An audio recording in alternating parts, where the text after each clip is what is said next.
Ladies and gentlemen, this is Sting! A flying elbow! Hooks the leg! It's over! Boyhood dream has come true. Stone Cold Steve Austin. Austin has it out. Austin is unconscious. Austin never gave up. Well, the first thing you gotta realize, brother, is this right here is the future of wrestling. You can call this the new world order of wrestling, brother. Undisputed!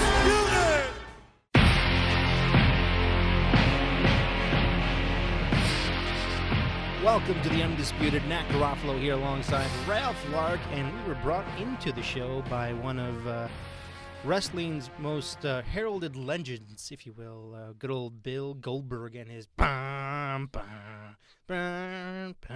Deadberg. Oldberg is more like it. Oldberg. Why don't you go ahead and hit your head against the wall there, Ralph? And Yeah, right. How's it going, Nat? pretty good, pretty good. It's been Good. a while since I've had your beautiful face across from mine here doing the podcast. We apologize for our absence from the airwaves, but as many of you out there are probably aware, life happens, and sometimes you have to do one thing versus another as much as it pains you. Nat apologizes. I don't. All right, Ralph's going the heel route today already. We're barely on the heels of the Rumble. We're a minute and 10 seconds in, and Ralph's already throwing punches. All right, Heel All right. turn. Heel turn it is. We'll get to my heel turn later on in the show, which I had earlier today. So kicking off our show is something that Monday Night Raw likes to have mixed in throughout their program, and that is our good old friends, the Cruiserweights, who now have their own show, which is 205 Live. We've chatted about the Cruiserweights a little bit before in the past, and I think we're both a fan of the talent and presentation that the Cruiserweights bring to Monday Night Raw and now 205 Live. But I think with the fact that the Cruiserweights have had a couple months now to simmer and for the actual concept of the division to kind of really meld and really become its own thing, I think now would be a good time for us to chat about it in greater length and greater detail. So, Mr. Ralph, if you wouldn't mind kicking us off, what's your grade, if you will, when it comes to the Cruiserweights, their division, and its overall insertion into Monday Night Raw and the WWE Universe? I would have to say B+. Okay. And I'm going to say that for a couple different reasons.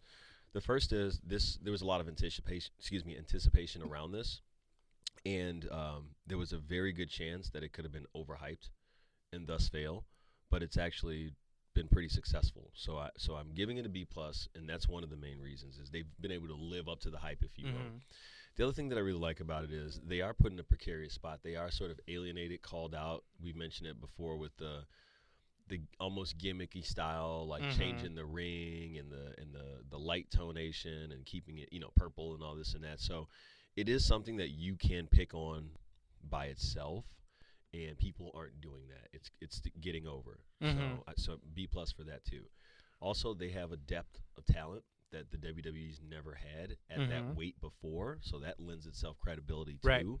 And the matches have been good. We've seen different styles of cruiserweights, like you've got your strongman version. You've got your high flyer, your lucha.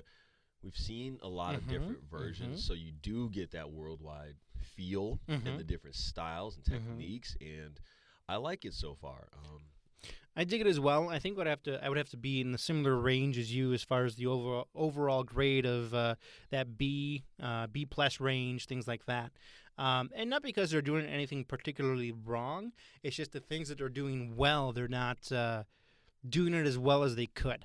One thing that's kind of a bit of a hang-up for me is that they're trying to separate it out from the rest of the show. I know that the initial intention behind that was to draw attention to it, say, hey, this is a new, fresh thing. It's our shiny new toy. Take a peek at it. It's going to be great. You're going to love it. It's going to be great. And they were really trying to push it, and like you said, I don't think it needed that real forceful push down our throats, because the cruiserweight style, for lack of a better term, is the style that's popular right now. It's the style that people really like, that fast-paced, oh, look at what they're doing. They're putting their bodies on the line. I think you could always say that if it's done right. Right. if Right. it's done right. And that's to credit your other point. What I love the fact is that not every cruiserweight that they have in the 205 division is a Ultimo Dragon Rey Mysterio style cruiserweight. Right. There are some that are Dean Malenko-ish, where their thing is their technical ability. They're just happen to be a smaller person. Right. You know, there's a stronger guy who, you know, he's just a smaller build, but he's still strong as heck. So it's not like an overabundance or an oversaturation of, you know, moonsaults and 450 splashes. You know, so there's that positive to it. One thing that I really like, though, and this is just more of a personal note for me, is that it's giving guys a chance to get on the main stage that otherwise would not have that chance. You and I were talking prior to the show that there's a local Chicago performer who just cracked into Monday Night Raw this past Monday in Mustafa Ali. I've had the pleasure of seeing him work here in Chicago in the back of a flea market 3 times. So, I mean, for me, it's like just seeing somebody, you know, achieve so far, and he'll tell you he's not done yet, you know, but seeing somebody go through the door to arrive at the arena of where they would achieve their dream, I'm like, go get it, dude. Just go get it. You've got it. Just bring it home. You know, I'm really happy for him, and I'm happy that the concept of the cruiserweight division is affording people like Mustafa Ali the ability to do what they're doing. I love his finish move. Yeah. And I wish they hadn't slowed it down in the replay. It doesn't need to be. Like, it's a beautiful move. Let it be that. Like, I don't need to see the technical aspect of it in like a slow-mo replay. Let's let it be what it is. For sure. One of my favorite things about him is the fluidity of his movements. You like to compliment Randy Orton a lot that he doesn't have any wasted movements. Right. But Randy's not always moving, so it's more of a methodical concept of where his movements aren't wasted. Yep. With Ali, he's always moving, but each move, the term that comes to mind is a martial arts term that I'm familiar with, which is economy of motion. Okay. Everything that Ali does has the potential to sequence and segue into the next thing he's planning on doing. I'll have to take a closer look, and I'll have to see that that's the case too, because you know that I like to appreciate somebody who can bring that to the ring. So I'll definitely take a look there. I'll also give the WWE I will sit back and wait and see, because everything that, it takes them a while to develop certain stories, and in the beginning we don't always like it. We don't understand where it's going. We beat it up, and then eventually something good comes out of it. So I'm willing to sit back and just say, well, we'll wait and see. As far as how they treat the cruiserweights, like the separation of it, the fact, you know what I mean? Like maybe this is all going to work itself out in a way that I can appreciate. So I'll wait. Because like you and I were chatting before the show, there are a lot of guys that are not part of 205 Live that are technical cruiserweights. So I mean, like, Kalisto. Yeah. So like, what if one day, Kalisto starts or gets, I'm trying to think. Let's say Daivari wants to start crap with Kalisto. So does Kalisto have to sign a contract with the cruiserweight division, and now he's only able to compete when there's purple ropes out there? It's like, come on, there's just because someone's not quote unquote in the cruiserweight division doesn't mean they're not a cruiserweight, And for me, I think they're gonna eventually get him there the same way that they've done that with Neville. With Neville, yeah, absolutely.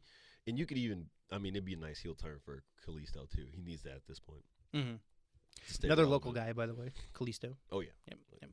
But who are some of your favorite cruiserweights that have come out of this rebirth of the cruiserweight concept? So I like what's his name, Noam Dar. I like that guy. I like the storyline they have with him, with the whole Alicia Fox thing. I think that's pretty cool. Alicia Fox. I love it. That wasn't too bad. I wasn't even. No, that was very good. I didn't even prepare for that, and I was just. Foxy. I like that story, and so it makes me like almost like I want to see it. You know what I mean? And the wrestling part of it hasn't turned me off, which is good. I do like. I'm back on T.J. Perkins. I just feel like he's gotten more time in the ring, so he's like been able to cultivate it more. After watching him this past week, I was impressed again. And I know for a while there, I thought he regressed, but it sounded good. It looked good.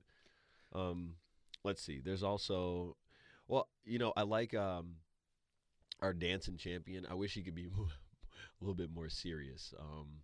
I wonder how far he's going to be able to get with that demeanor that they're using for him right now. But that just I'm so happy kind of thing. For me, I can see where you're going. I have a concern that it has a potential to go down too far down the road of a combination of Too Cold Scorpio and Johnny B. Bad, where it's like, just like don't do that to this dude, man. And simply because he's got the talent, and you don't want the gimmick or the character to squash his talent. Well, but I also understand that we're just trying to figure out like what is it that we can put you out there and have you do that people will want to watch. And generally, you're talking about guys that. So, well, I'm not that good on the mic, but I can dance. You know what I mean? So it's like, all right, well, how do we use that? It's the reverse Rocky, where I couldn't sing or dance, so I became a fighter. Exactly. I can't fight, so I'll dance. I'm flashy. You know what I mean? So I get it, but no, they've got to expand that character a little bit. And I know there's other people that feel that way too. One of my favorites, and I don't know if you'll agree or not, but is Jack Gallagher. He's my favorite. He's a pleasure to watch. He is, man. Like, if they ever get to the point where the cruiserweight division is a little bit more integrated with the regular roster, guarantee you this guy will be a mid-major champ of some kind. Like if there was a TV title or a European title, all his, guarantee it. He's called the UK title, and he'll probably have a point where he can compete for that. Which kind? You know what? Hold on. Let's spin off for a second. What do you think of that? The UK title? Yeah. I don't know what their plan is for it yet. If it's just to get more international exposure and to give international talent more of an opportunity to get a foot in the door with WWE, cool. Not sure if their plan is to have this be the 2016-17 iteration of the former European title. And if that is the case, is that title going to be in regular rotation, or will it only be able to be competed for by folks of UK descent? So you can't have some of it. You've got to have all or none. If you're going in with this UK thing, like, you've got to just build the show around it, make it a brand. You would also need tag champions then. Are these people always in the UK? You know what I mean? Is this... Those are some of the questions. If you have this UK thing, then what's next? Like, are you going to do like an champion of India? I mean, like, you know what I mean? Like, I don't know. So and again, I will back off and give them the time because they seem to do a very good job of, yarning things out, but making it work. So we'll see what they're able to come up with. I know they're being attentive to it. And maybe it will be a good thing, but I like it as a standalone product where that belt isn't on one of the two major shows, but you can go to the network and view those shows if you want to. That's good for them. They need other things to put on that network. It's such a good tool and product. They have such an expansive library.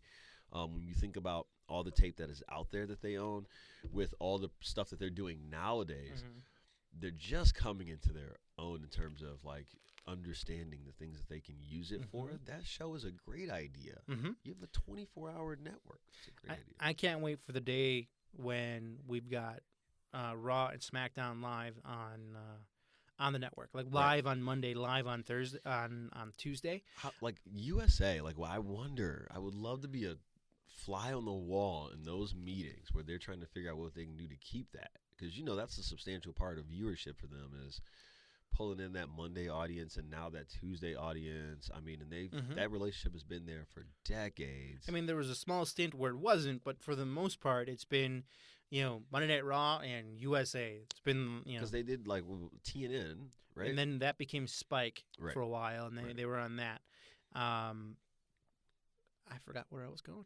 What were we just talking about? USA and just like So I can't wait for the day that Raw and SmackDown are live on the network. Yeah. Just because occasionally I'm extremely mobile, and it happens to be on Mondays and Tuesdays. Sure. So if I can pop up the network and watch Raw, or SmackDown on Tuesday, that'd be so. I can't wait for that day. So first of all, you would have the ability to get Raw back down to 2 hours.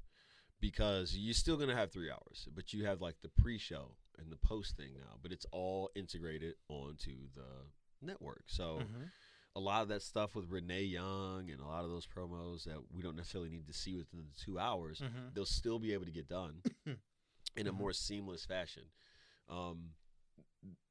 It'll be cool to see how they keep using this network. I really wish they would buy the TNA tapes.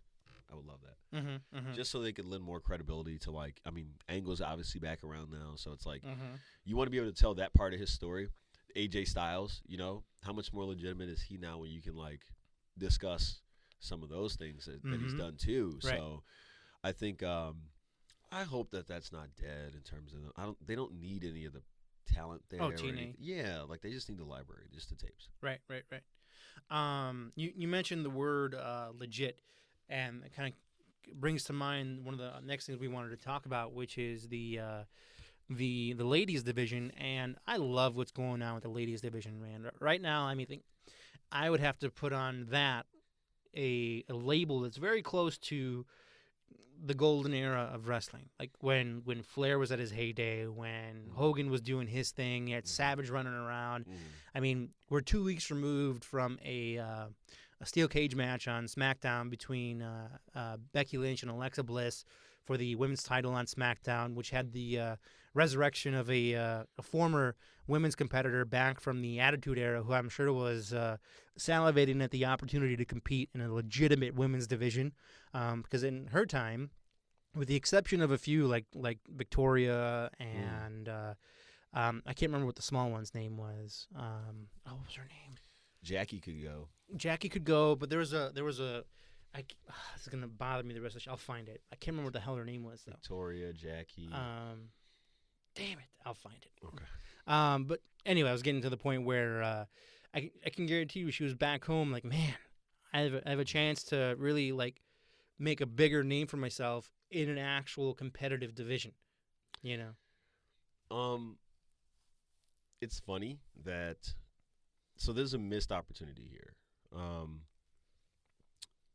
The women's movement for equality, and especially when you think about the marches that they just had and everything, and, you know, the political climate that we're in and stuff, you definitely want to point out all the positive examples for women that you can. And it's one of those things where wrestling is just so written off by certain people that it's not getting the praise it should have for what's happening right now. The women have revolutionized the sport. They main event. You know what I mean? Like, not just like Raw or SmackDown. They main event like the pay-per-view if the hype is there. They have created their own lane through just sheer force and talent and ability, and they literally go out there and work their butts off and have the best match every week. They do this, and it's a really good story. It's a real good feel-good story because it is a woman's revolution, and I don't know why they don't capitalize more than that. Show me the little girls in the crowd that are watching Sasha Banks, that are watching Charlotte Flair, because it's all a great story.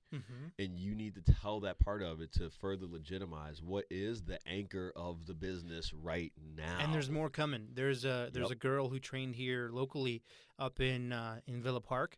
I want to say her name is Kylie Ray is what she goes by. She's coming, man. I tell you, the girls in NXT are ridiculous. I mean, like, if I was the dude, should be worried.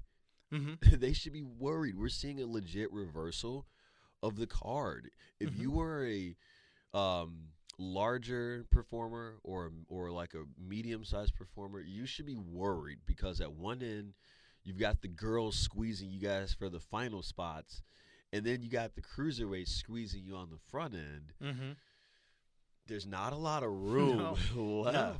Well, and the thing is, and you know this because you're in sales, the one thing that this type of competition will breed is hopefully a better marketplace. Right. So hopefully it will weed out the Sheamuses and things like that, where it's like, can I get by? I love all that, by the way. What's that? Just everything they're doing with Sheamus and Cesaro. No, right, and I hate to pick on Sheamus. Great with the booing and the cheering. Right, because prior to his pairing with Cesaro, I could have missed Cesaro, or I could have missed Sheamus on Raw and be fine. Yeah. Oh yeah. So it's what it's going to do. It's either going to force guys like him to make himself more marketable and really focus on his brand, or it's going to weed the unentertaining stuff out. I mean, like it's fun because you still get to cheer Cesaro and boo Sheamus, and it's a part of the story. I love when they both go on the ropes and it's like Cesaro, yeah, Sheamus, boo, Cesaro, yeah, Sheamus, boo. That's fun. We get to participate, and it works because people like hating him. So you are given the permission to like Cesaro but still hate him, and we weren't sure that was going to be the case. We thought they were just going to shove it down here, take this, but it's so popular. It's so popular, and you know what, so I like that they have the belts on them right now, but in reflection, let me just say this: it's hard to stay over. The New Day is so over, they don't even have the belts right now, dude. That, you hear what I'm saying? Like, that's powerful. So it's cool because you can give this space to Sheamus and Cesaro to do their thing, and they are blowing up. But how popular are you guys when you don't even need the belts anymore, and you still got kids screaming about bootios and everything, man? So here's the thing with the New Day, and I'm sure you have a contingent of wrestling friends at work, as I do.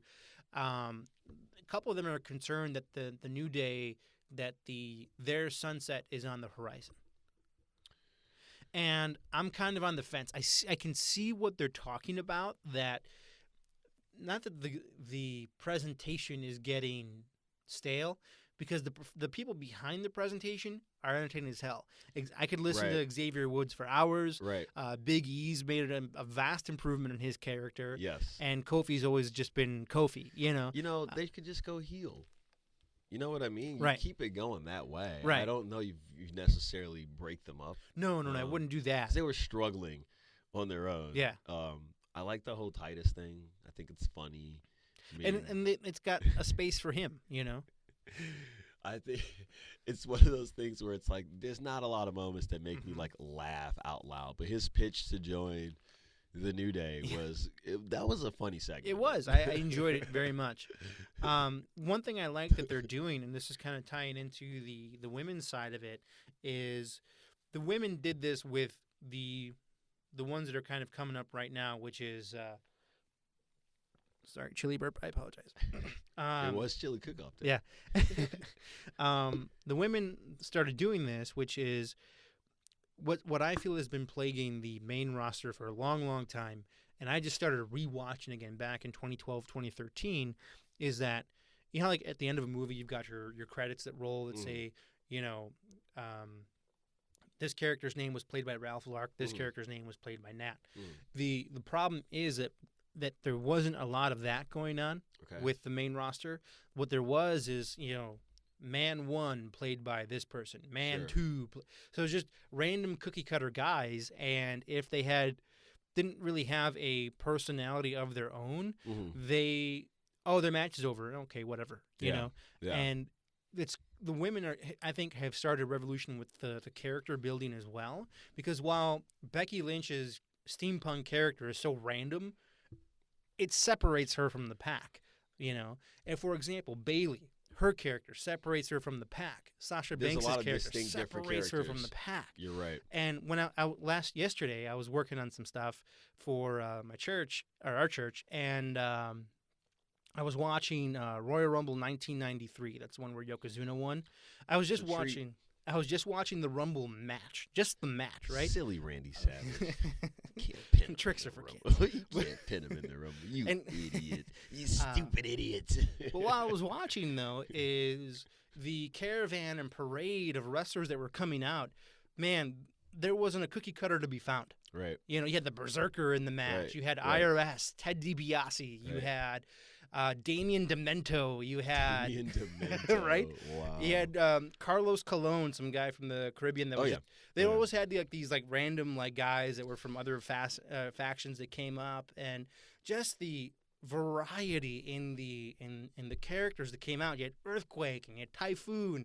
They weren't just I loved, by the way. Yeah, it wasn't just a big guy that was there doing stuff. It was Earthquake and Typhoon. Why? Because they were massive human beings that could destroy the building and the ring and everything. I used to get so geeked watching those guys. I loved it. And this is what, 10, 20 years removed, and I'm watching Yokozuna face off with Earthquake, and they're doing that old big guy thing, like, Oh, yeah. who's going to move who? Right. I'm going to bounce off the ropes and, shove And- you, and you're going to bounce off the ropes Yes, and it was shove great. me. And then Earthquake did his, like, Yeah. where he was jumping up and down in the Yes. ring and stuff.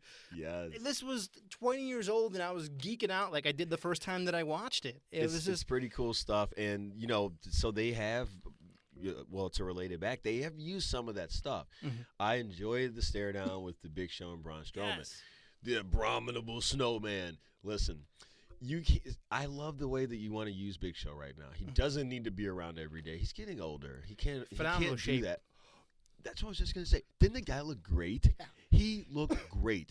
But the whole stare down was awesome just because of what they were able to achieve. Like the whole like even just like the ring positioning where him just like walking Braun back up to, you know what I mean, like with his eyes, just like that, like at the little subtle like shaking of the fingers, like you feeling lucky today, man, like the duel at the old cake. Braun like sizing him up and then deciding like, okay, like he's a biggin, maybe I'll, And I not love right now. And that was awesome. yeah, dude. and That was freaking it awesome. It really was, and I think it's gonna help out the actual Rumble match tonight. Right.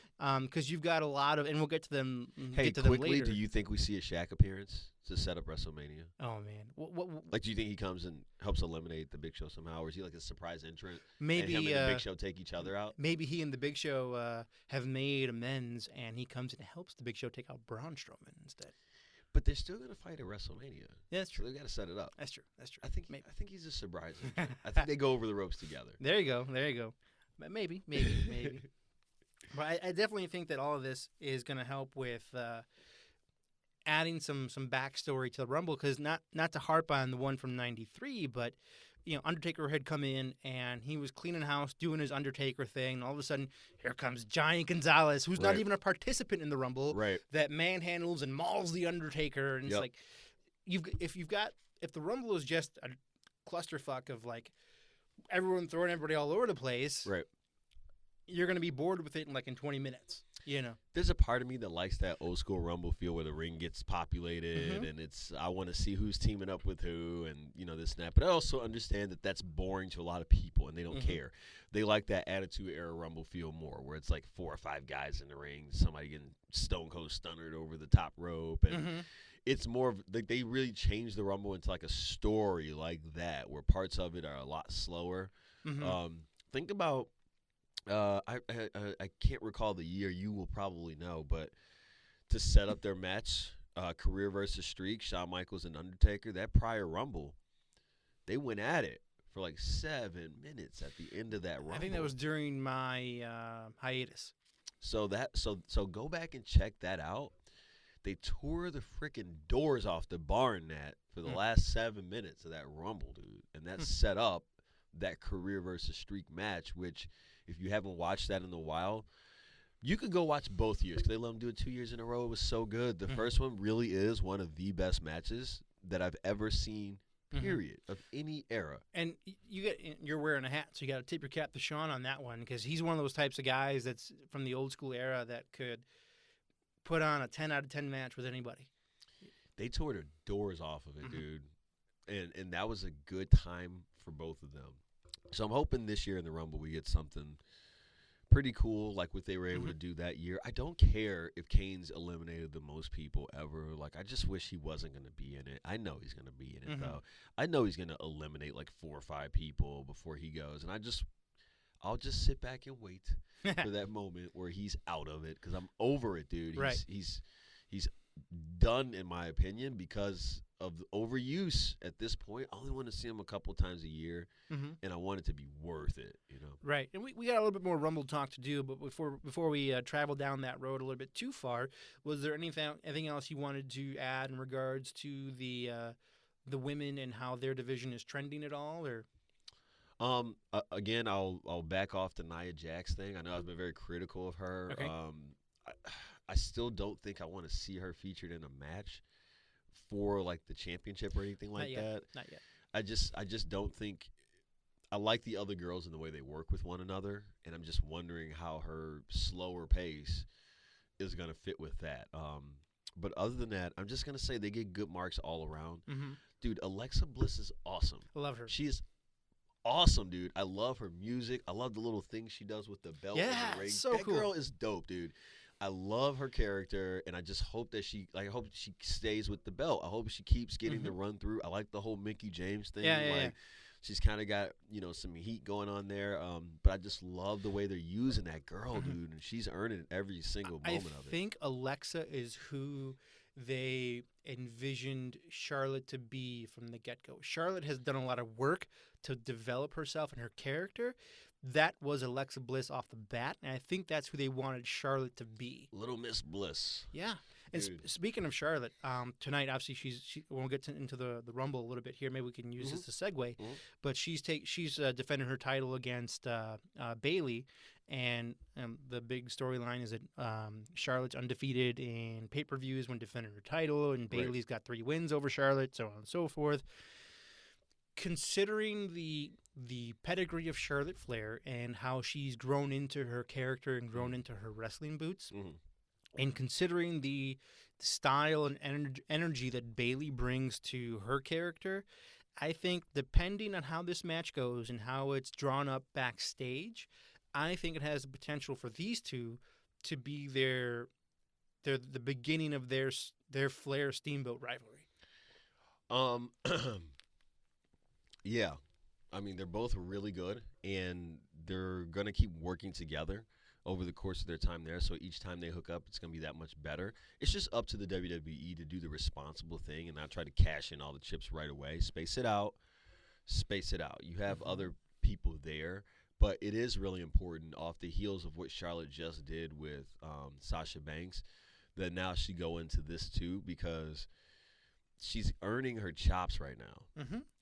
She tore the house down with Sasha Banks every time they hooked up, and now they're about to do it with Bayley. They've already got a couple, entries into the book, if you will. But I think business is about to pick up, as JR would say, And I'm appreciating every single moment of it.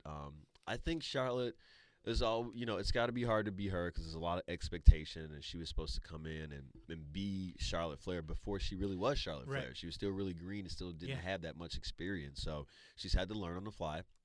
And just when you think you've sort of seen her limitations or seen everything she has for you, she tears the doors off of it again. So, just all around good job, man. I think they do need to entertain the idea of valets and managers for the women. And that could even mean like some of the other girls that they have that aren't exactly like wrestling material, but they're just straight up managers. But I think you definitely need to think about something like that too. Before we get away from the women real quick, one last thing is I remembered the name of the wrestler I couldn't remember. Ivory. Oh, yeah, she's okay.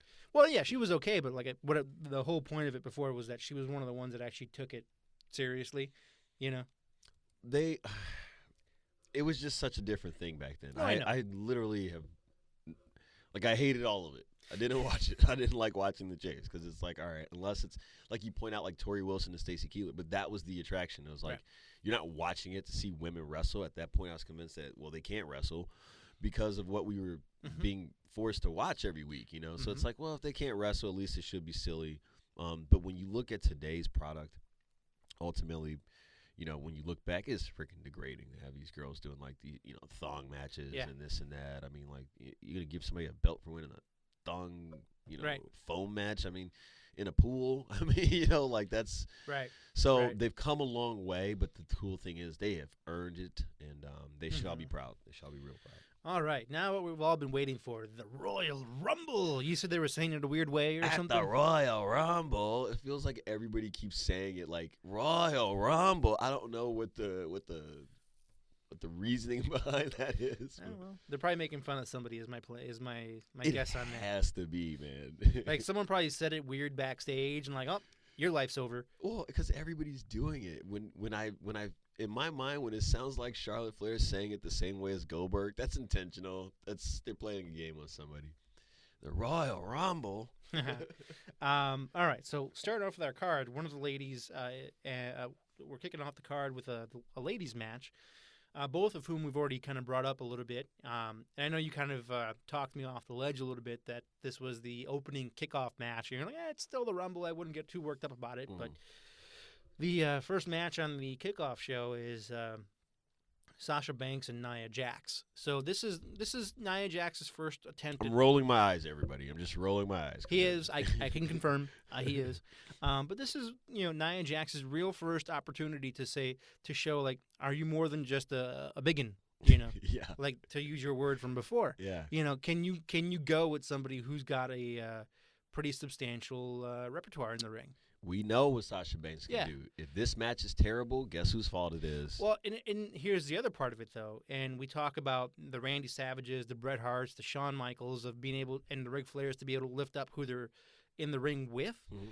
It's also a test for Sasha Banks. So if she really is the boss, as she likes to say, sure, she should be able to help elevate the game of Nia Jax a little bit. But sometimes it's just impossible. That's like, for sure. That's like if you're gonna put Hogan in the ring with Kurt Angle, it's like there's nothing Kurt Angle can do. That's just going to look bad just by virtue of who he's fighting. It's the same thing, dude. Like, are we talking like present-day Hulk Hogan, or are we talking about like Andre? Man, we're talking any Hulk Hogan version after 1995, where it's like, dude, you should be done right now. And these clearly younger, stronger, faster dudes are having to carry your sorry carcass for 40 minutes at the end of a pay-per-view. I'm not going to lie. I liked his match with The Rock at Mania. Yeah, but The Rock... That was The Rock pulling that off. I mean, he had to be masterful to do that. Think about, go to, one of his matches in WCW, right? Like, Hogan versus Sting, 98. It's like, come on. Sting is having to do the most right now just to get this old man over, Right. So I just say that to say that the Nia Jax thing, I hope it's not the same way where it's like no matter what Sasha does, just by virtue of who she's facing, it's, weird. Right. Well, I mean, this is one of those matches. I think if I to get into the mind of the writers a little bit, I think their focus with this has got to be to help legitimize Nia Jax as more than just a pummeler of tiny people. Mm-hmm. I think it's an effort to say she's a legitimate threat in the division because look, she can go one-on-one with Sasha Banks. Well, they're gonna have to direct her towards the title pretty soon. And this kind of gets her there. They're already starting this whole, you cost me my, I should be fighting the champion. So they're starting to get her to the title match. And so if Charlotte can take down Bayley, then that's the next thing she's setting up for, it looks like. You get David versus Goliath, but the female version. At WrestleMania. And it's like, come on, Nia Jax better be able to hold her own if we're going to put her in that spot at WrestleMania. Because we know the other girls would, Right. Hey, who do you think they feed Alexa Bliss at WrestleMania? Is she the champion at WrestleMania? Is she defending her title, or does she lose it? First of all, I should say I'm surprised that she's not defending her title tonight. Okay. That it's a 6-man tag match. I think that her and Becky Lynch had tremendous momentum going into the Rumble, and I think they should have had a match. Okay. That's for later on for us to debate and argue. I think she has enough positive stock to where they would want her to be the heel defending their title at Mania, losing to a face. Okay. Who that face is, there's not a lot of choice on SmackDown for her to. Nikki Bella coming back for a title, man. I mean, and the fact that you hate it means it's gonna happen. And the thing is, and I understand that Nikki Bella, with the revolution of the women's division, has been putting in a heck of a lot of work to legitimize herself as a competitor. Mm-hmm. But in my eyes, with the work that's been done by the Alexa Blisses, the Becky Lynches, the Sasha Banks, she's definitely the tail end of the last generation. Yeah, it's for me, it's almost too little, too late. It could be a step back because people are like, oh wait, we're going back to that. Yeah. But that's what I like about it, that none of us want it, but she's decent enough to where they could do it. We might not like it, but that's part of what you like. That's part of what you get with Nikki Bella is she's little John Cena, right? It's like you like to dislike her. I think I could be wrong about that, but I think people like that. Giving her the belt would be so unpopular that it's gonna work, dude. She'd have all that heel heat right back. But that's the thing, though, is that to take the belt from a heel and put it on somebody who immediately becomes a heel just because of their natural dislike from the audience. Yeah. Vince has never been one to favor the heel champ. They're not going to cheer her, though. Mm-mm. She's better used as the heel anyway. She just is. You know what I mean? Like, that's... For Mania, if Alexa Bliss still has the title, considering that Raw has a fair amount of women on the roster, I'd put it in for a Paige return. Well, she's got to get her stuff together, right? She's still on good speaking terms, I think, with the company because she's still on Total Divas. Okay. Otherwise, I think they would have booted her off that show too. So I mean, I don't think a Paige return is out of the cards. And what better place to have somebody who was one of the 4 women of the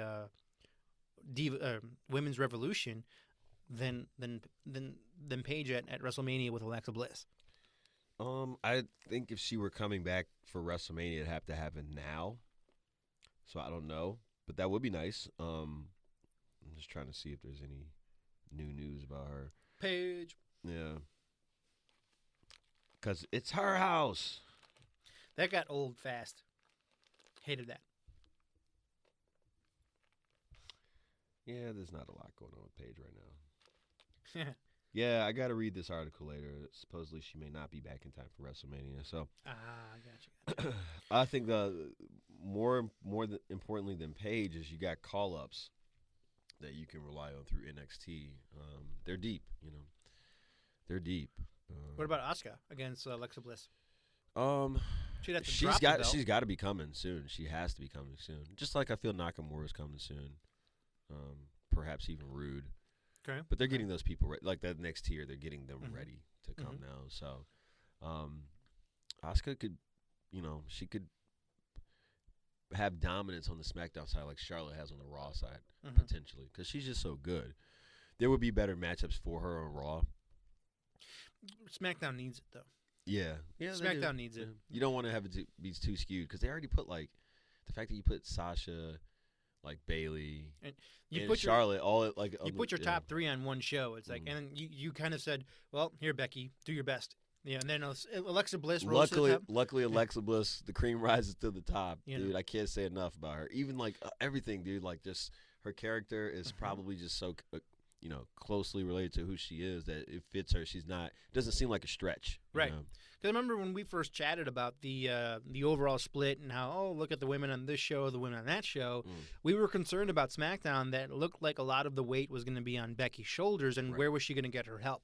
Luckily, like you said, the cream rose to the top in Alexa Bliss. So tired of all the stuff with Natalya. It's like you sound like you're acting. You're not a good heel. I don't buy it. It's not. She has a hard time being like aggressive as a heel would be. You know what I mean? Like it's very right. And I get it. They're trying as hard as they can, and I believe she's trying too. But I just like we talked about that last vestige, that last generation. She's a part of she's a part of a generational like experience that just didn't translate for me. Like these next girls have it, and she can almost barely keep up with them, I guess. You know what I mean? Right. Next match on the card is also part of the kickoff show, and again for me, it's strange that this match would not be part of the quote unquote meat of the card, and it's for the Raw Tag Team Championships with Sheamus and Cesaro. We touched on them a little bit, and Luke Gallows and Carl Anderson. And for me, before we get too far into the actual match itself, they're a big flat F for me. With all the, and it might just be me, but with all the hype that was coming along with Bullet Club this, Bullet Club that, they're the greatest thing since sliced bread. Oh, Japan wasn't even worthy to have them, blah, blah, blah, blah, blah, blah. I see these guys day in, day out, and it's just like, the problem I'm is, waiting for the other shoe to drop. Well, the tag team division is pretty thin on Raw. It really is.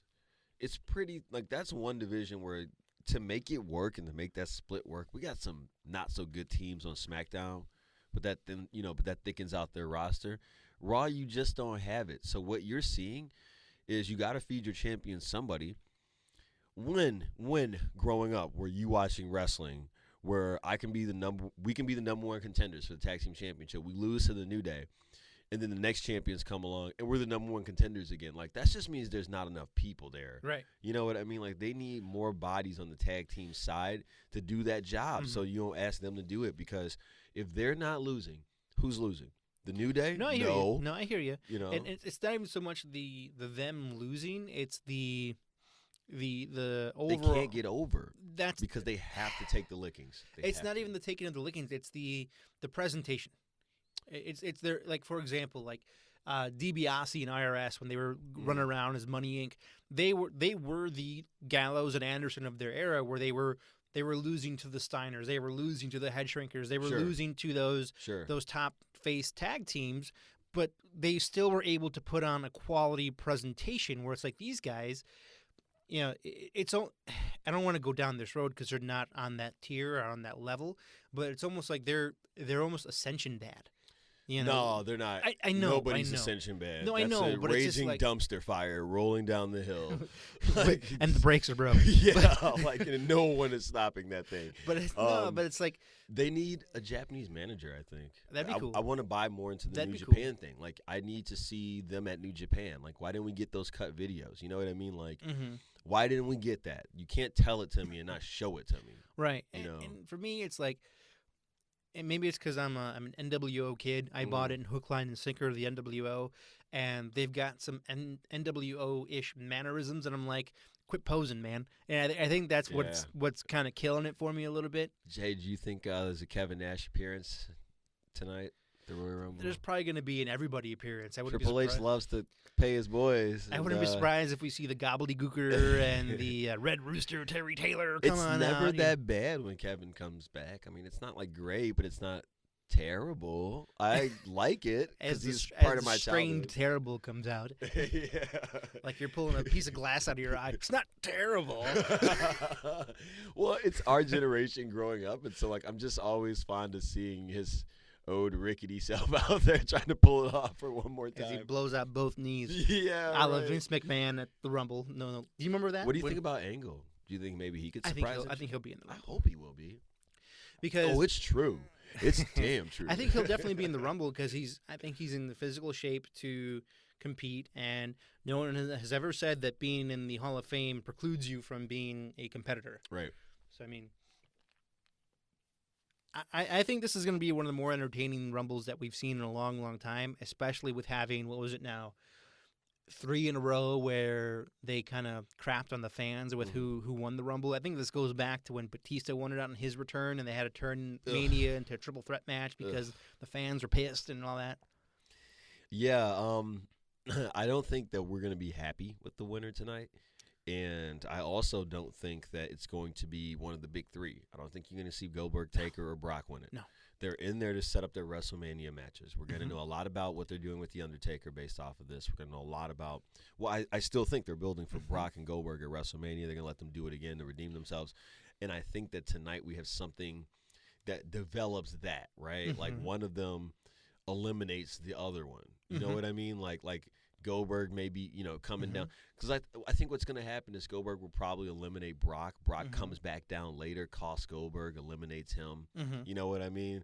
And then we get the heat going into WrestleMania. It's kind of – I don't understand why they'd be talking about things the way they have been unless they're doing that. Because even though it's the Royal Rumble, neither of them are talking much about the belt. They're talking about each other. Brock Lesnar is out there to chase Goldberg. Like, he's out there chasing Goldberg. He's not even mentioned the title so much as I'm in this because Goldberg's in this. You know what I mean? Right. And I agree with you. And like, I thought it was just awkward to insert The Undertaker into what Brock and Goldberg already have going on. It's like, hey guys, me too. And well, it is kind of weird, but the segment on Monday was cool. Yeah, though. It was really cool. Just like, I just love the fact that they dim the lights and you come back and he's like right there and he's looking so menacing. And Lesnar does a real good job of like, is he scared? Is he, because like he gives the Undertaker that respect in his reaction to him. Like, never mind that he has his number. It's not about that. The Phenom is still the Phenom. And I think Lesnar does well with that, dude. Like, just if you watched Raw, hopefully you noticed the way that he sold that. You know what I mean? Like, he really sold that.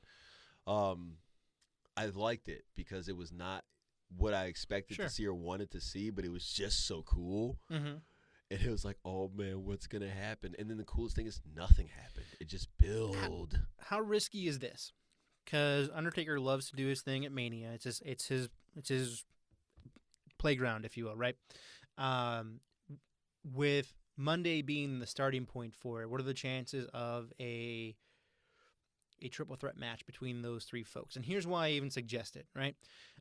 You brought it up to me, remember, when you said that sometimes it's best to have guys like Lesnar and Goldberg in a tag match never really fight each other. Because one doesn't necessarily have the ability, and they're not really the best two to go one-on-one in a match because one can't really carry the other. It's just not configurable, right? Right. Yeah. So with that said, and obviously The Undertaker could go back in his day, but now he's got a bit of an age issue. Why not a triple threat match between the Phenom, The Undertaker, the undefeated streak of Bill Goldberg, and the Beast incarnate, Brock Lesnar? That would be pretty It's cool. billable. I mean, it's definitely. It is billable, and so you're right. It goes to my point of just taking away some of the burden that would be involved in a one-on-one match. Like you just giving all those guys need some sort of way to not have to carry a full load, and that could be it. But you also have to put like one more person in there. Then. And I'm so glad you brought that up. If you didn't bring it up, it's almost like we planned this and we didn't. It's almost because I'm so glad the fourth person I would throw in that match just to establish them as legit. Okay. Braun Strowman.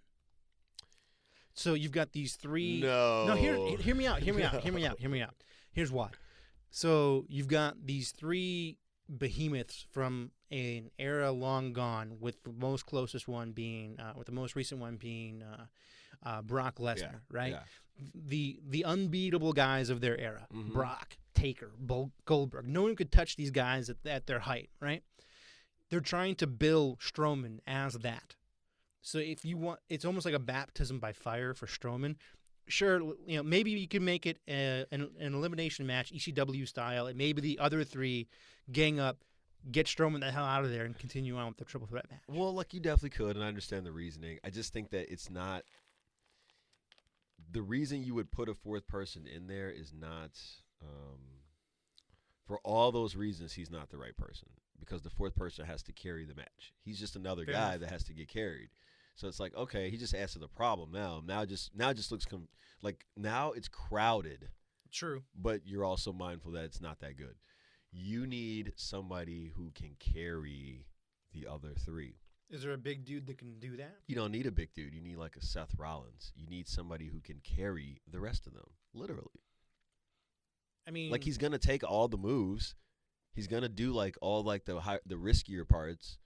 He's going to, jumping over the top rope onto the outside and taking an F5 onto a table. Somebody's got to do that stuff, and it's not going to be one of those other dudes. Who's got I don't know if this will work out for that timeline or anything, just due to the injury. Finn Balor. No, I thought about that. He's a little too small. Think so? Yeah. Like, just in name. Like, it's not, like, he's still too new. Like, we need somebody with a little bit of, like, you can, because that person, while they won't win, they're going to walk away having raised the notch for themselves. They're going to walk away having. So not a true vet, but a vet. Right. This needs to be another entry into somebody's already established book. You know what I mean? Well, and somebody who necessarily has faced everybody from the newer generation, but could use some legitimacy from that older generation. Because see, like, you can't even say like it doesn't do anything for Randy Orton. Right. It doesn't do anything. At my office, there's been a lot of talk around one particular person on SmackDown who they feel is going to be their poster child for 2017, and it's not someone who you'd think of. It might be, and I'm not really a fan of the guy. Okay. But based on the criterion that you're presenting as that a guy that's looking for that notch in his belt to climb that ladder, Baron Corbin has been thrown around a lot as SmackDown's rookie of 2017 kind of thing. But again, that person needs to be like that fourth person. I'm insistent that they physically be able to carry the others and have a different style of match than the others will have. I mean, He's not going to have a different style of match. I mean, like, we need somebody quicker than the rest of them. the only person that's got that talent and ability, and to be honest, he doesn't need that notch in his belt. AJ Styles. Yeah, he's the only guy. I know. That's why I've been thinking about other people other than AJ Styles, because you're right. He is exactly the dude to be the fourth one there, because he would do all the heavy lifting, so to speak. You know what I mean? He would make Goldberg look like 1997 Goldberg all over again. And then he'd go over there and let The Undertaker look like the Phenom. You know what I mean? Like, he would be the guy to mix it all and make it work well. So while the reasoning behind putting some of those the other straw that stirs the drink. Yeah, because, I mean, those other guys would be, I mean, it's not that they're not talented, but for the reasons for having that fourth person and the responsibilities of that fourth person, you can really only trust somebody like him to do that. You know what I mean? Mm-hmm. Truly. You could always throw Angle in there. If he's got enough left, he might actually be the right guy to do it. It's true. You know? I didn't mean it that way, but it is true. It's damn true. Right? I mean, he could do that. Mm-hmm, mm-hmm. He actually might be, if he's got the medical clearance, the physical ability to actually do it, he's still got the brain power to carry that match. He's the perfect guy to do it, because he's going to have a little bit more left than the rest of them. Sure. Maybe except for Brock Lesnar. Mm-hmm. But again, yeah, dude, and he might be the one. Brock was his Mania debut, wasn't it? When so. Brock tried to do that shooting star press and almost killed himself? I think so. Yep. Do we want to stay focused on the Rumble match itself, or do we want to circle back to the rest of the card? Well, you want to do the rest of the card, then get into the Rumble match? Sure. Okay. Because I'm excited about talking about the Rumble match itself. I got a lot of stuff cooking up here for it that I think could be kind of cool. I think we left off with the there's a 6-man tag match that I'm kind of upset that they watered down Alexa Bliss and Becky Lynch into a 6-man tag match. I mean, granted, there's storylines all over the place kind of in this match, because you've got Becky Lynch, Nikki Bella, and Naomi against Alexa Bliss, Mickie James, and Natalya. So, I mean, you've got storylines in there that could have been singles matches. So this is going to be a snack match, more than likely. It's just setting up for them to face at WrestleMania, I think. That's what's going to happen. And then, of course, Nikki Bella and Natalya, maybe at Fastlane or whatever their next pay-per-view is, I forget. But hopefully you get that there. Because I don't see them. That doesn't have a spot on the WrestleMania card. You know what I mean? If anything, like the pre-card or something like that. But so I'm not worried about that on that end. Yeah, I don't know. It's not one of the matches that I'm particularly excited for. But I will say this: I have to give it a shot because I want to give Naomi a shot. She's got to do something to kind of reassert herself there. It's kind of the thinner division, so it's like if you can't capitalize on this side, then what hope would you ever have of going to Raw and being able to do anything but job, right? So, like, This is the side where you may not have to do that much. Becky Lynch is kind of like in the muck right now. Like, we need to figure out what's going to happen with her. I still think it's obviously building towards her and Alexa Bliss. Maybe she gets the belt back from Alexa Bliss, so they have this back and forth thing, which isn't necessarily bad for the two of them. Right. They're doing kind of like a Charlotte Sasha thing, and that's fine. That's fine as long as every entry is even better, just like the girls do on the other side. But I'll try to watch it. I'll be mindful to see if Mickie James can keep up with the younger girls. That's going to be a good thing to watch, I think. I agree. Yeah. So next, we've got the Cruiserweight champ, your boy, the Dancing Swan, against the man that everybody forgot in Neville. Finally, a WWE. I'm going to say this for the first time. They have a WWE Cruiserweight Championship that has been billed and worked properly. This match, the lead up to it, the time that they've taken, the energy that they've put across a couple of different shows, 205 and Raw, using the network. I mean, this has been wonderful to watch. And I don't know how he feels about it, but Neville should have gone heel a long time ago. That fits him like a glove. It's funny because he gets to be the bigger guy. You know what I mean? Which is pretty funny. He also has I think Rich Swann can turn the corner here. Like, something's got to happen in this match to make him bust out. He's either going to take a step forward or he's going to take a step backward at the Royal Rumble. And it's going to be interesting to see which one those are. But there's a lot at stake for him here because he could potentially come out, lose, and just be an afterthought. And that would just be it, dude. You're going to be lost in the pack. There's no way to tell you from some of those other dudes. Right. So you got to make the most of this chance. Right. And I think he will. I think he's going to rise up, dude. And speaking of the cruiserweights, and I just thought about this now, and maybe we can touch on it a little bit later when we get to the Rumble match itself, but are there going to be any 205 Live guys in the Rumble, or are they just the cruiserweights? I don't know why they'd put them in the Rumble. They have such a big card this year. They don't need those guys. Well, because maybe they have a pre-match show. And here's why I ask, right? Is let's say Baron Corbin wins the Rumble, right? Does he automatically have to fight for SmackDown's title, or does he get a choice?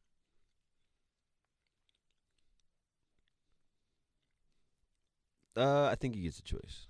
So if they get a choice, then no. Maybe it's because of whatever show you're on.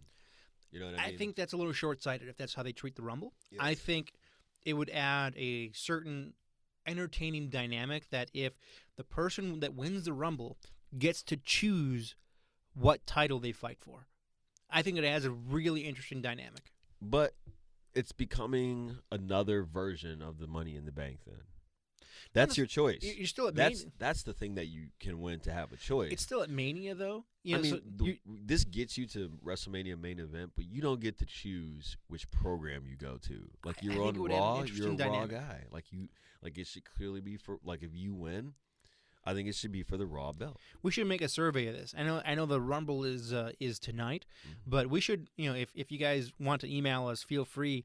Let us know what you think as far as or even hit us up on Facebook, what you feel that the best approach would be with the Rumble, whether it be you fight for your show's title or you get to pick what you want to fight for. Yeah, I just think I don't know. It's not necessary. I don't think. No, I hear it's you. not Like, necessary. I'm definitely on the other side of the ledger, but I can definitely hear where you're coming from with that. Because I think you have to protect the differences in the brands for as long as possible. Like, we gotta wait a little while before we start having dudes jump from this show to that show, and maybe even trades and this and that. And it's gotta sit for a while, so that when you do stuff like that, it's like, oh man, so and so's going. AJ Styles is going to Raw. Like, it does nothing for me. If it's like, well, it hasn't even been a full year yet. You know what I mean? I hear Like, you. I so, hear you. so I think down the road, but it just makes all the sense in the world now that if you're a SmackDown guy and you win, you get to challenge your champion, or vice versa. Just makes all the sense. Next on the docket is the women's title, which is Charlotte Flair and Bayley. We already talked about that a little bit, that we feel that it could be a big milestone match for both of these fine ladies, where it could really cement Charlotte's legacy outside of her father's shadow, and it could get Bayley started on the right foot on the main roster. Bayley's got to show me something here, because I mean, she's fun, but I need more than fun. And I agree with you. Fun works for NXT, and I think that's kind of bit a lot of people in the foot when they come to the main roster, where they had this awesome, fun atmosphere on NXT, and then it's a different crowd on Raw and SmackDown. You got to produce. You got to bring it. So if she can, we're gonna find out. But I don't know. She's just so, on the scale of 1 to 10, she's like 5, and I don't mean that talent-wise. I just mean, like, that's the feeling that I get. Everything about her is like 5. You know what I mean? It's like your finish move is a belly-to-belly suplex. Like, that's 5. You know what I mean? Like, it's very. Give me more. Like, give her more is what I need from her. It's almost like we've been giving Bayley light. Can I just get the full body version? I hear you. For sure. I'll leave that alone. So the next two matches, and the reason why I'm speaking about them together is that I think it's pretty telling, because I'm a Blue Knight. I think it's pretty telling that SmackDown's title is gaining the nod over Raw's title in the booking of the card. The next match is for the Universal title between Roman Reigns and Kevin Owens, with our friend Chris Jericho suspended above the ring in a shark cage, and it's a no DQ match. After that is where you have Styles and Cena straight up for the WWE title or the SmackDown title. Now, obviously, forever Raw is being the flagship show, but I think I don't know if it's the Cena variable or what it is, but I mean, obviously there was some sort of deciding factor in the background to put SmackDown's title as the buffer to the Royal Rumble itself. Well, because you have main eventers fighting for that title. Well, I hear you, and with the other match, you've got the one main eventer is actually suspended above the ring, in Chris Jericho. Because it's almost like they want me to buy into these two guys that are just being shoved down my throat, and it's like I'm not the best. I'm not a huge Kevin Owens fan, and we all know how everybody feels about Roman Reigns. So if you're asking, could they somehow be booked after AJ Styles and John Cena? I don't think that's possible. And I think if they did that, it would be a disservice to Reigns and Owens. You have to anticipate. It's not fair because they can't live up to that match. You'd have to anticipate that Styles and Cena are going to tear down the house. Because if you remember, I don't think it was SummerSlam. You had Styles and Cena, and then immediately following that, you had Ziggler and Ambrose, which was a stinker. But was it a stinker because of where it was in the card, or you know what I mean? AJ Styles is point blank their best worker right now. He should always go last. If he's not going last, then the chicks have to go last, and that's it's a big spot. It's a big spot. That's the payoff. And I'm sorry, but Kevin Owens versus Roman Reigns is. And Kevin Owens is a discussion for another day because I've had a discussion with a friend at work who he's not a big Owens guy, but he appreciates what Owens brings to the ring, and he sees and he says that the way that they're using Owens is not really conducive with the type of wrestler that he is. They're trying to make him this weak, snivelly heel champ, and that's not his personality as a wrestler. He needs to be more of a if I get disqualified because I smack you with a chair, then so be it. I'm here to beat you up, He's just but that doesn't match his mic persona though. No, it doesn't. That's not his mic persona. So I don't know. Where do you think this goes? Do you think Reigns comes out with the title? No, I think I'm not sure they're not setting up for something between Jericho and Owens. It seems like that's what they're building towards. So no, I don't think Reigns wins. It's interesting because for me, I think this is the perfect scenario for them to quote unquote sneak the mouse past the cheese, or sneak the cheese past the mouse, and get the belt on Reigns, because you've got so much stuff going on around on the flanks of this particular match. Right before it, you've got a women's title match. Right after, you've got the SmackDown title and the Royal Rumble. So you can kind of sneak it in there, get the title on Roman, and be like, we got you. Well, you could do it, and it could be that they somehow use the result to build up to the match between Jericho and Kevin Owens. I mean, I don't know, but maybe somehow the result tonight, splits them apart, and I don't know. Does Cena tie it? Wait, does what? Cena tie it, the record? I mean, AJ Styles has to lose at some point. I'm not so sure that he doesn't lose at WrestleMania, though. Like, if the winner comes from Raw, I don't know. I mean, I haven't decided. I don't think he ties it because I think something happens, and then we know what they're doing with him for WrestleMania. Right, and it's hard for me to try and get a feel for this one of which way it's going to go, because Cena lit him up on SmackDown on the mic. He lit him up. He lit up Styles bad. Like he chewed him up, pooped him out, and then peed on him, kind of thing. He messed him up bad on the mic. Yeah.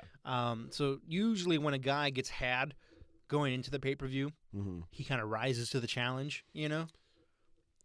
I think people will expect that Cena will win, which is creating the likelihood in my mind that he won't win.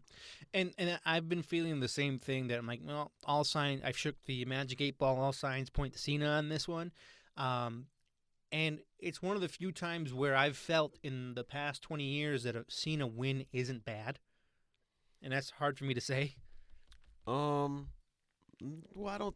Either way, it's not going to be bad. It's going to be a great match. It's going to carry the pay-per-view. It's going to be what we all need it to be.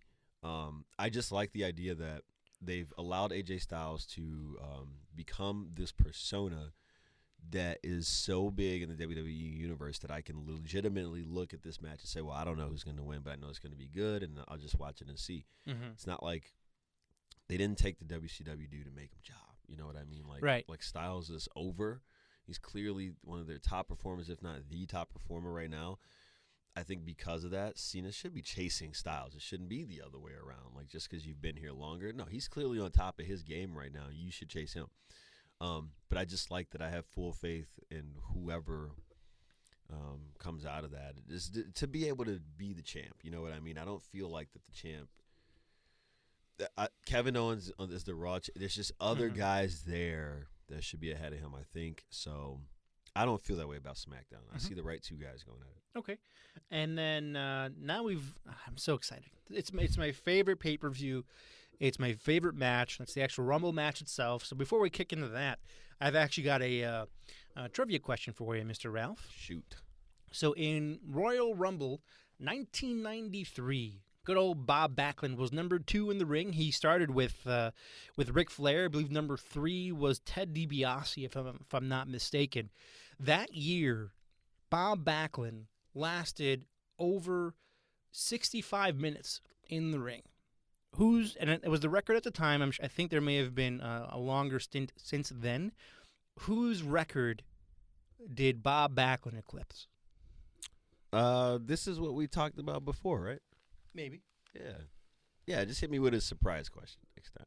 We know it was Ric Flair because we talked about that. Okay. Yeah. I said I was going to bring it up to you anyway, just to give you a lollipop up there. Okay. You want another question there, Mr. Ralph? Shoot. On top of his game? Shoot. Let's see here. Okay.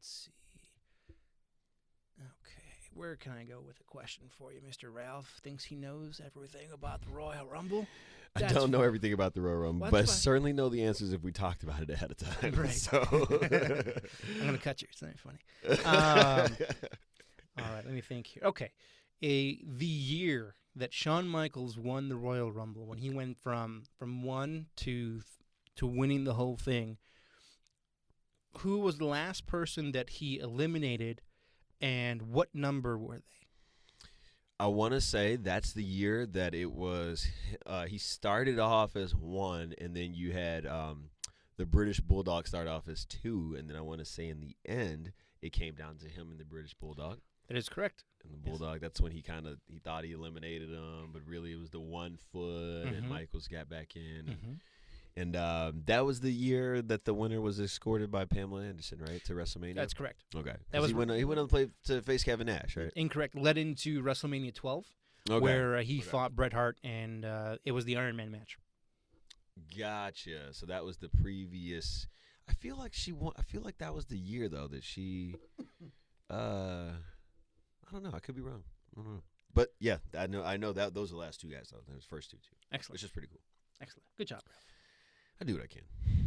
I'll see if I can think of anything else along the way as we're chatting for you. But that was also like that. That was when I was coming up. Those were the prime wrestling watching years. There, I would have been, very very excited about that Royal Rumble. There's a couple of strings of years there in the mid '90s. That was big stuff for me. So the Royal Rumble. Oh man, I love this pay-per-view. Royal Rumble. So I guess since we've already established that we think that the winner will have to compete for their brand's title at Mania, which brand, and let's leave the person out of it for now, but which brand do you think ends up winning this match? Well, I could give you the brand, but it's because of the person. Okay. And I think it's Bray Wyatt. Really? Okay. Yeah, interesting. You think this is the year Wyatt? Well, I've got a dark horse thing in my mind because I feel like that they have plans to, give him a run pretty soon. Sure. And this could be the way to get him there. I also just don't feel like it's gonna be any of the dudes that they're really talking about, like Goldberg, Taker. I don't. It's not. I think the years of going with the gimme are done because it blew up in their face 3 years in a row. They just don't have to do it, and I'm just looking at who else then. You know what I mean? And it's like, well, Styles isn't in it. There's other. Everybody else has got something going on to where I could point to Bray, and I just think it's going to be him. Right. For me, until the Elimination Chamber match was made following the Rumble for SmackDown, my prediction was going to be that it wasn't going to be a winner, but it was going to be kind of a rehash of Bret Hart and Lex Luger where they both went over the same time, and it was like some weird thing going on for WrestleMania. Not exactly the same, but I was predicting or envisioning a SmackDown-related dual elimination, which would lead to a multi-participant main event at WrestleMania. But now since the Elimination Chamber was made and you've already got a multi-participant title match, that kind of went out for me. So for me... See, that's why I think Cena... Well, I think that AJ Styles could win tonight because they could still get the belt to Cena through that match. I think he's going to be in it too. I think both of them will be in that match. I think that would piss off people more than it's worth. I think that's right up their alley. No, though. here's the thing. Like, let's say either option. I'm serious. Like, if Cena wins and then Styles comes back and wins the Rumble, people are going to be WTF. Well, he can't. He's not going to be in the Rumble. He's not in the Rumble, so he's not. I don't think they've ever done that. I don't know that they would. He's at the end, so I don't know. His match is the final match. There's no way for him to secure a spot in the Rumble without losing. You know what I mean? But he's not planning to lose, so it doesn't make sense that he'd make plans to be in the Rumble. I think he's just out of it, but that's why I think that he could win, and I still think that Cena could get the belt off of him at that Chamber. You know what? We're setting up to be disappointed via either John Cena getting the belt back or Roman Reigns getting the belt back. Tonight? It's gonna be not necessarily tonight, but I mean, I think the gears are turning in that direction. So we're not gonna dodge two bullets.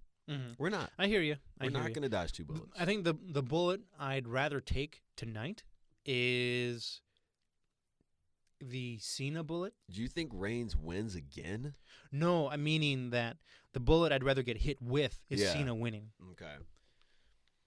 I mean, if he wins, so you think he wins, and then is AJ then a part of the Elimination Chamber match? Then He's not. He's not a part of it. The guys, I believe the guys that they named for it did not include AJ Styles. I think it's either Cena or Styles in that Elimination Chamber with the title. The other one didn't have an in. I don't believe it. Something's going to happen. Well, more than quote unquote injury. Yeah, more than likely something's going to happen with that. I mean, if I had to, with it's hard not knowing who's going to be in the Rumble. That's what makes it a bit of a challenge. Yeah. I think what people would really get behind, and it's kind of that whole dark horse thing, like a real dark horse. I think let's say Gallows and Anderson finally climb that mountain and topple Cesaro and Sheamus. Okay. Cesaro, man, if he wins that Rumble, that's why I don't think he's going to win the Rumble. It's because they can't. He will have to at some point because he will get elevated at some point. But for right now, what they're doing, it's just like something else, like over here. You know what I mean? It's not material to what they have going on with him right now with Sheamus. It would stink for Sheamus. It just would, because he would then be back to just I hear you. Being hated Sheamus. You know what I mean? Right. Like, it's just hard for him to get over. And I get it. He's not terrible in the ring, so it's like you don't want to just let the guy die out there. Right. You know? So you put all this effort to put them together, and it's been yarned out. I don't know why. They do that. I don't know, but you never know. That's the thing about the Rumble. You never know. With tonight, do you think they cliche it and have it be a Raw competitor and a SmackDown competitor as the final two? Do they go the cliche route, do you think, with that? Yeah, but I think it's going to be 2 Raw and a SmackDown or 2 SmackDown and a Raw. You know what I mean? Yes, they do get down to 1-1, but I think they try not to talk about it that way, is what I think. You know what I mean? Mm-hmm. Like, I think it's going to be something's going to happen at the end of the Rumble. I don't envision like a clean win. Mm-hmm. You know what I mean? Mm-hmm. Like, they seem to be a fan of that. Like, something's going to happen to set up. It happens a lot with the Rumble. I mean, for example, you were making fun of Randy Savage with his elbow drop on Yokozuna back in 1993. Stupid idiot. Well, do you know how it finished though? He tried to pin him, And he threw him over the Yeah. rope. That stupid idiot. And he threw him over the rope. like He tried to pin him, and he kicked out at 2 and literally launched Savage over Right. the top rope from the ground. Right. There's always the Rumble. You're right. It always ends in some kind of controversy. Like for example, you've got the year where Stone Cold quote unquote won, but he cheated and he came back in, which created a series of matches at In Your House to determine who the actual Right. number one contender was going to be. All kinds of stuff. You know. Yeah, it's going to be something that doesn't play out fairly, but we'll see, man. That's the beauty of the Rumble. It's very anybody's ballgame. Definitely hear you on that. I mean, I'm excited to see how it plays out. I just hope that I don't want to use the word retread. I just don't want a Randy Orton to win or Seth Rollins to win or something like that. You know, I want. Well, they seem to be giving Seth Rollins to Triple H, which I think is what a waste of a WrestleMania for Seth Rollins. So I can't see him winning. I can see Triple H costing him that for sure. Randy Orton, I feel like he doesn't have to win because, like I said, I think Bray's going to win, and I could see him versus Bray for the title. Okay. All right. I definitely appreciate your vision on the Rumble. I like how you think it might. I mean, I'm just trying to think of something that I'm not seeing coming because I know them well enough by now to know that it's not going to be. You know what I mean? Like, it's just not going to be whatever they keep telling you it's going to be. It's not. Right. So we can expect a few things tonight, which is to be surprised. We can Right. expect to see guys enter the Rumble that we didn't think were going to be there. We can expect to see, and generally some of these guys that surprise us, they come in great shape and they do what they need to do for this couple minutes they're out there. So it'll be fun, but we'll see people we weren't expecting. We'll see some outcomes we weren't expecting. That's what we can expect from today. Awesome. I got one more trivia question for you. Okay. In 1992, that was the year that Ric Flair set his time record that Backlund beat the following year. That was also the Rumble in which Ric Flair won the Royal Rumble and won the vacant WWF title at the time. Often talked about as the best Rumble of all time. Correct. Because it was for the belt. Who did he eliminate? Who was his final elimination? I want to say it was Sid Vicious because Hogan came back out and interfered, and that set up Hogan Justice or whatever. Yeah. Here was the final breakdown in that Rumble match. It was Ric Flair, Hulk Hogan, and Sid Vicious in the ring together. They were the last three, and apparently at that time, Hogan and Sid had some sort of friendship going on. They had some sort of partnership, just based on what I observed in the actual match. Something was going on where Hogan and Flair were fighting and in the ring, and Sid snuck up behind Hogan and tossed him. Right. And Hogan was like, "What the shit? What are you doing?" And Sid's doing the typical thing, "Hey man, every man for himself." Right. He's like, and then Hogan starts pulling a.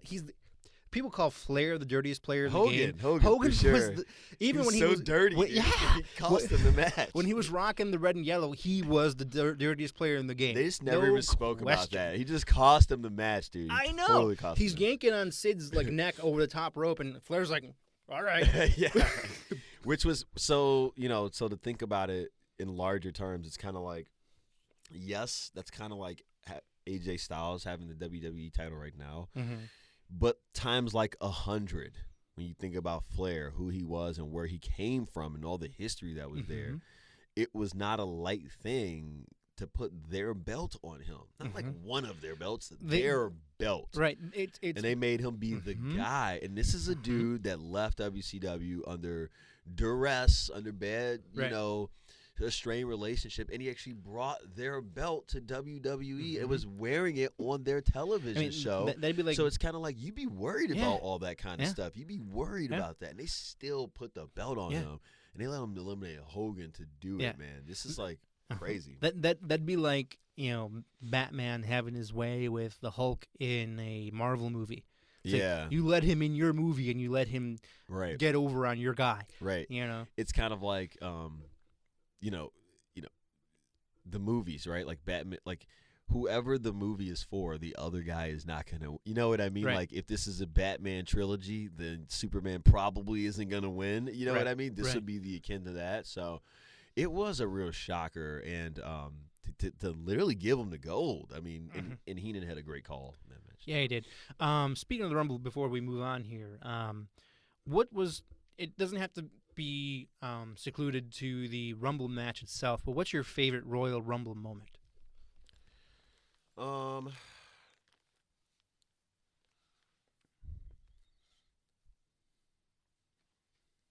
You know, I don't necessarily think I have like a particular favorite moment. I want to say it's a really good question. I mean, I appreciate them all for a couple different reasons. It's a tough one. Well, I'll give you a moment to think. I've got one, and maybe this will jog your memory a little bit. And this moment is not only my favorite Rumble moment, but I think it's easily the moment that cemented my future as a wrestling fan, that I wasn't going to be able to shake the disease that is wrestling fandom.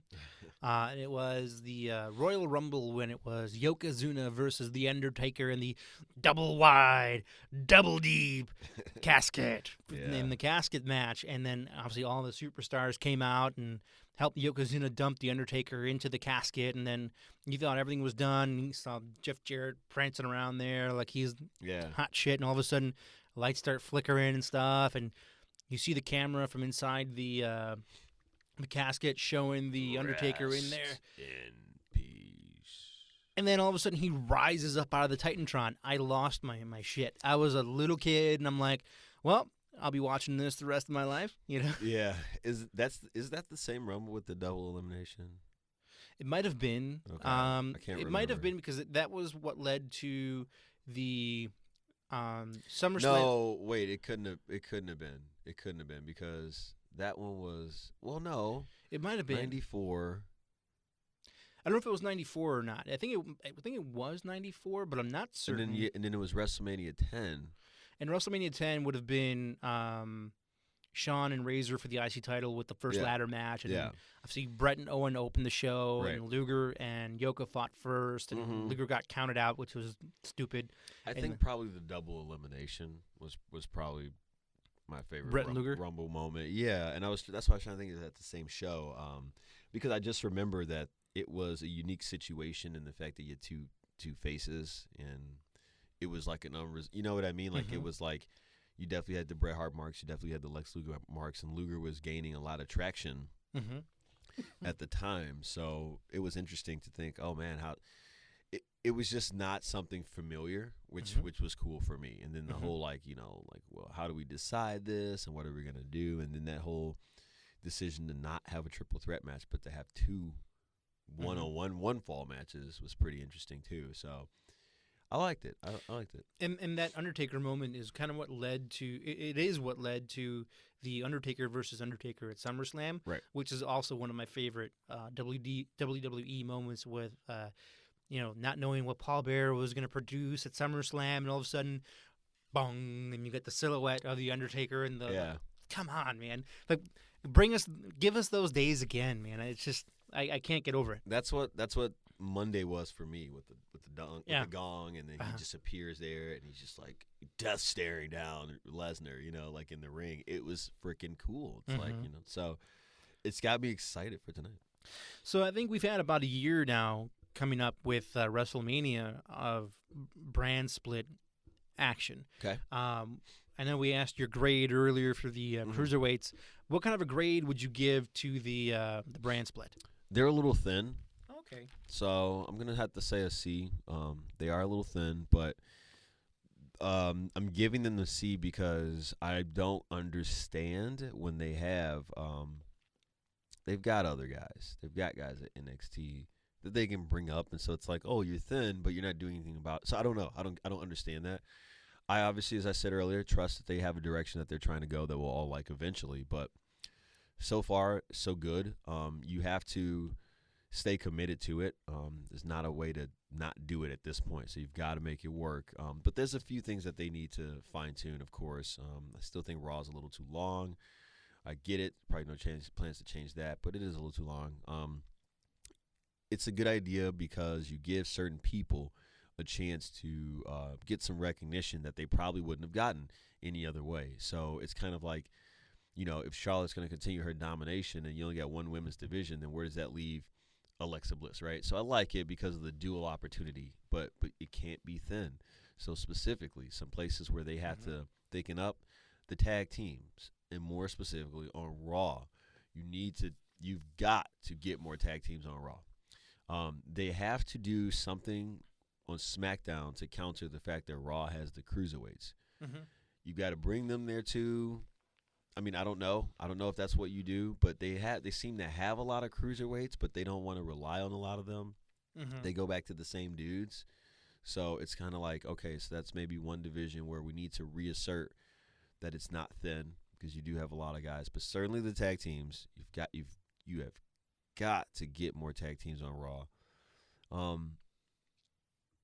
I think the tag teams on SmackDown also need to be further legitimized. They have to be further legitimized. There's a couple of those teams that it's like, you will never win anything. You are clearly here to do the job. So there just needs to be more. There needs to be more. And maybe it's kind of like, like maybe each show needs to have their own, like, kind of like B show, like Shotgun Saturday Night. You know what I mean? Like, that's what they really need, like just something on the network that's like an hour long, just like show me some people Sure. on your show. I think that's kind of what they need to support some of these guys that you don't have the time to deal with on Monday or Tuesday. I hear you. My grade for the brand split, and I was extremely skeptical to begin with, because when I came back in 2013, they just gotten done cleaning up the last brand split. Right. And I was like, come on, man. We're doing this again? We just got done cleaning it up. Right. So I was extremely skeptical going into it. With that said, I have to give it a B+. And a lot of it for me comes from a couple different areas. Primarily SmackDown. I love that show. I think what they present on a weekly basis is what a lot of fans are craving today. It's action combined with entertainment and good, compelling storylines. Sure. The other part of it is on Raw, which is almost a twinge of edginess that existed back in the Attitude Era. I'd like to cite a couple of the segments with Enzo and Rusev. For me, I know probably a lot of folks out there don't really like those segments, but me neither. I know. But for me, it's like I giggle like a 12-year-old when I see those segments come on, just because. Well, I get it. He had hurt himself at a dark match in a house show or something like that. So it's like, okay, we got to explain away why he's not going to be participating. But at the same time, I just no. Well, not even that. Just like that where. Cass had stolen Enzo's towel and he's running around naked in the back, and now they're letting Rusev get a little bit more creative on the mic, and it's just it makes for good entertainment for me. If the show can make me giggle, I'm cool with it. Because it's what I get from the New Day. I get an opportunity to chuckle. If I'm just sitting there waiting for someone to get smashed into a turnbuckle, I'll go get a snack and come back and probably see someone get smashed into a turnbuckle. But I just don't need any fake life vignettes. What do you mean? Like, I don't need any it's like I don't need any vignettes that it's like, okay, this is just too far removed from reality. Oh, like you know what I mean? The Undertaker working in his workshop making the casket. That's okay.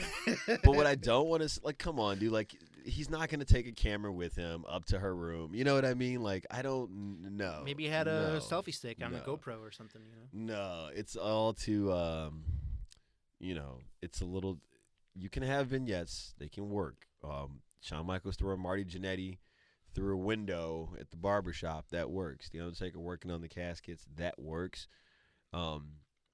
Some weird sex scene is just too like Sable and Mark Merrill. I'm over I hear it. you. No, I hear you. No worries.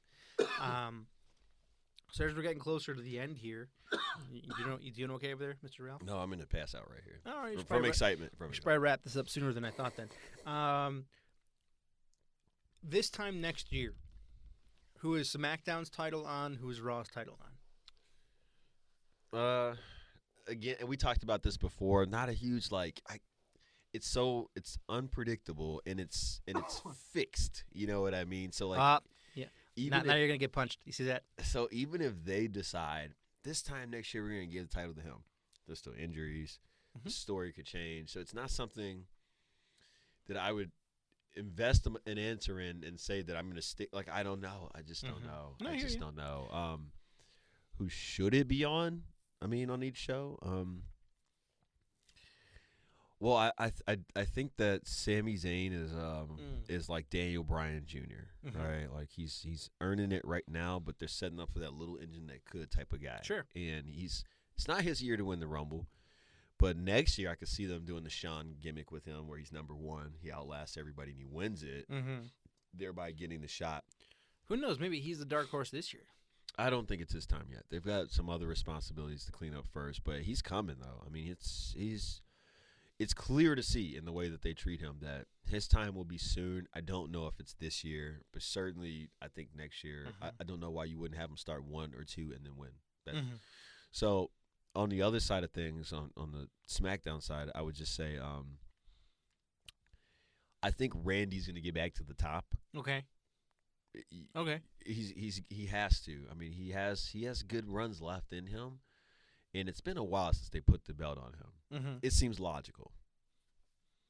I think by the time we get back to the Rumble next year, I think we will have seen titles on both Cesaro and Baron Corbin. I think he's going to be honest with you, I think he is Roman Reigns 2.0 for them, where Vince always likes the big guys, and this is a big guy. He's got that kind of look, that quality about him. I guarantee you by this time next year, we will have experienced the first of probably many Baron Corbin title reigns. I'm with you that we'll probably see a Sami Zayn title reign at some point, if not maybe the start of a title reign with his running the table in the Rumble. What I would like to see come back, and this isn't necessarily an individual success or anything like that. What I really would like to see come back is the prominence of the King of the Ring tournament. Next to the Rumble, the King of the Ring was always my favorite. So Survivor Series next to the Rumble for me. I like the old school Survivor. I'm glad they brought that sort of presentation back. But King of the Ring is great. Love the King of the Ring because for me it was part of my first chapter in wrestling fandom. So my first chapter included that Rumble where Yokozuna won, WrestleMania 9 where Hogan came in and saved the day, which led into the King of the Ring where Brett got beat up at the end champion, by Lawler at the end, and that King of the Ring was phenomenal. You had Bret Hart versus Razor Ramon versus Mr. Perfect, who earlier had a phenomenal match with Mr. Hughes, if I'm not mistaken, and just tons of great matches. And it made me sad that it was either last year or the year before that they brought it back and they hit it on the network on a Tuesday. I remember them bringing it back, but it was something that wasn't strongly. Well, you also have to understand that they're not necessarily trying to market to us. So this is, it's neither here nor there for some of the people that they're trying to market to. Any last words here, Mr. Ralph? What do you think about what the White Sox are doing? What do you think about the direction of the team? I know you're a Cub fan, but you guys are set to zoom back to the big series, so we'll see. Yeah. I think they're doing the right thing by trying to build up their farm system because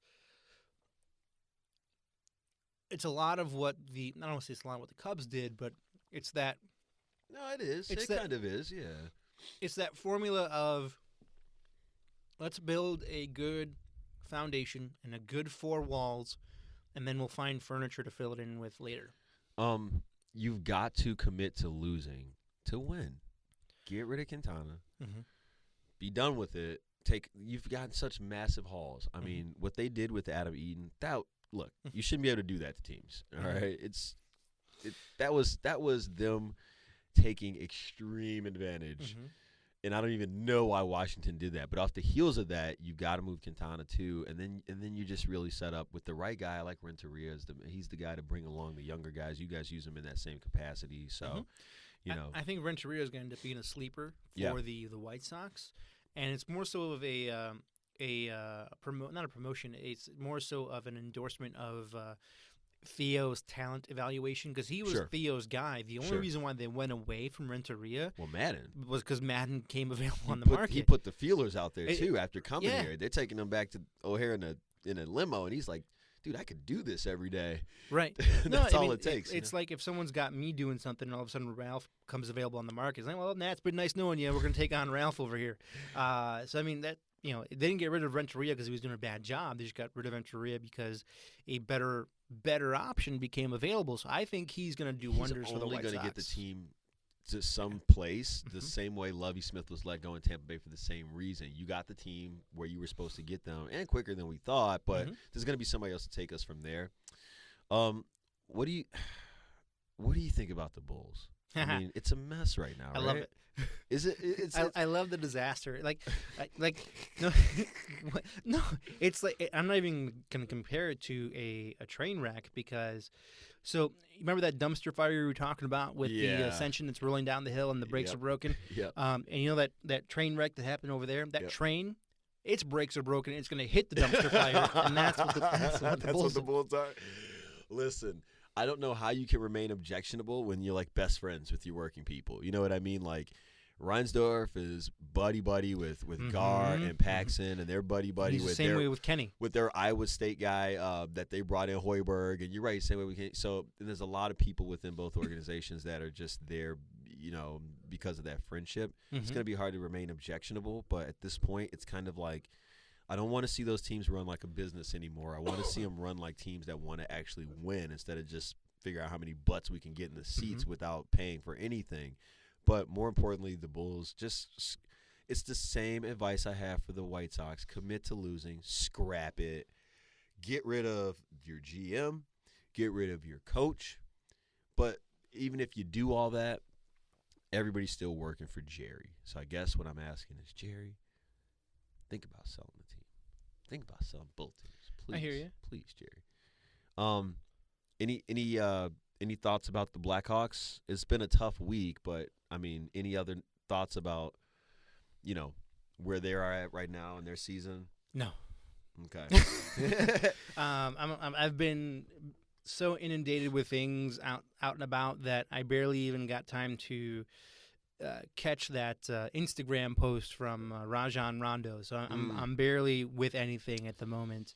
But I know that the Blackhawks of late have been struggling to close things out in the third period. They've been that's the thing that seems to plague a lot of Chicago sports teams. I don't know if you remember, but there was a string of time with the Bears where the Bears would be pounding teams into submission first quarter, second quarter, third quarter, and then fourth quarter they'd go to sleep and lose by a field goal. Right. And that seems to be the thing that's plaguing the Blackhawks right now. The Bulls ran into that for a long time, where they came out like gangbusters and ran out of gas by the fourth and lost by 6 points. Sure. So I mean, I think they'll get it together. I have high hopes for the season, and I know you can't win every day. It just was a bad week, but I think in the end we're going to be fine. I will say, I'll try to catch a little bit of the All-Star game, but probably not.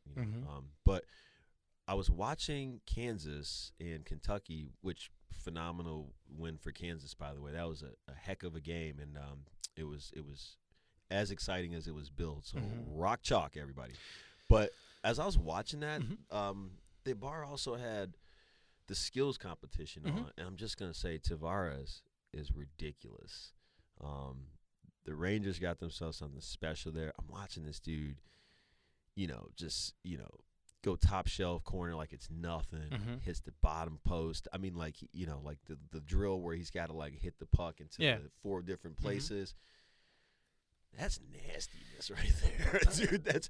And so I'm saying that to say, would you enjoy football, the Pro Bowl, more if it was like a weekend and maybe we had a skills competition? I think it'd be neat. Because it's not enough right now. It's just out there.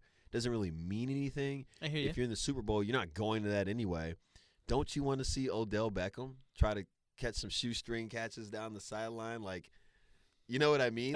Like maybe a skills weekend. Have Brady hit a quarter at the end of the field or something like that. Dude, why not? Like, get the old tire back out there and see who can get it through the tire. I mean, that's so maybe a skills competition. A little bit of a rewind here. How crazy would it be, and I'm not saying the Blackhawks are at this point or not, how crazy would it be to have a Stanley Cup and a World Series title in the same season, technically?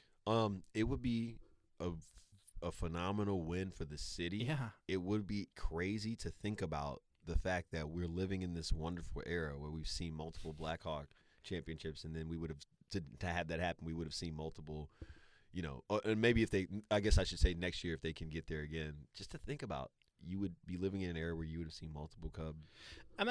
That's crazy. Not even talking about the Cubs getting there, but like let's say, so the Cubs won your 2016 World Series. No, I get what you're saying. Yeah. So if the Blackhawks were to follow this one up, look, I will say this: everything else we get is cream on the top, but this all goes back to the Bears. It's right back to you guys now. Right. Since '85, everybody else has won now with the Cubs winning, and the pendulum swings back over to you people. And that's it's a heavy pendulum because 100+ year curse just got broken, and you're like, what's up, guys? And the White Sox broke their long curse in that span too, and the Blackhawks have done their thing. So, look, they need to figure out what they're doing. I don't think firing the coaching staff should be a part of it.